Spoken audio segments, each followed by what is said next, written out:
शब्द लेखिरहेको छु मैले सुत्नुभन्दा पहिला यी शब्द लेख्ने हातहरू देखिन्छन् फेरि मैला तर निकाल्न खोज्दैछु मैले शब्दहरू सफा सफा शब्द निकाल्न खोज्दा चल्ला कि फेरि दफा डराउँदिन यो शब्दले मन दुख्छ कि कसैलाई बनी भोकै छ कि खायो बनी मतलब हुन्न कोहीलाई पनि तर पनि मनमा कता कता लाग्छ तनी त्यो पनि त मान्छे हो नराम्रो लाग्छ होला भनी यस्तो किन भएको स्वार्थी हुन किन सक्दिन सोच्छु अब स्वार्थी बन्छु वास्ता कोहीको गर्दिन फेरि झलक्क सम्झिन्छु मैले आमाका ती वचनहरू मान्छे होस् नि बाबु त सहयोगी हुन्छ मान्छेहरू नबिर्सिनु इमान छोरा जाओस् आफ्नो जीवन बरु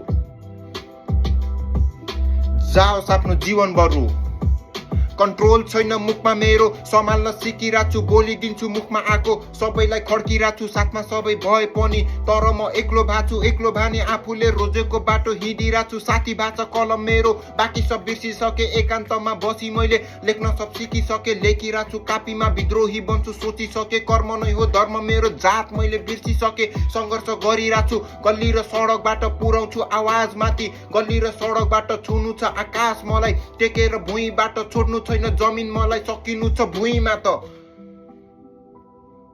सङ्घर्ष कसले कति गर्यो कसलाई थाहा हुन्छ गन्तव्यमा पुग्न कति त्याग गरे हुन्छ हुन्न कोही साथमा ऊ आफूसँगै हुन्छ लागिरहेछ मृत्युले मलाई आजकल खोजिरहेछ लागिरहेछ मृत्युले गेटमा बसी घुरिरहेछ लागिरहेछ यो दुनियाँ मेरो लागि होइन जस्तो लागिरहेछ नर्कमा सजाय काट्न आएको जस्तो हुनु पर्थ्यो अर्को युगमा कलीमा जन्म भयो मान्छे भएर जन्मे यहाँ पहिचान मेरो जात भयो घात भयो गलत गरेको आभास भयो माफी दिनुस् मलाई अब बोल्ने मेरो आँट भयो गर्दिन म नाटक अब म नाटककार होइन खेल्दिन म खेल कुनै जिन्दगी खेल होइन नआउनु सम्झाउन मलाई मैले सुन्ने वाला छैन धेरै गरे नाटक मैले अब गर्ने वाला छैन अन्धो हुन्न अबदेखि बस्दिन आँखा चिम्ली चाहे मलाई गाली गरून् 10,000 मिली लाख मिली चाहे सबै मिली उडाउन खिल्ली कमाउँदिन मुटु मेरो उभिन्छु चट्टान सरी भूत मैले बिर्स्या छैन काका के गल्ती भए वर्तमानलाई साथी राखी सुधार्छु जे जस्तो भए के सहे त्यही सहेर सहनशील भए आफ्नो बाटो आफै कोरे नाता मैले तोडी गए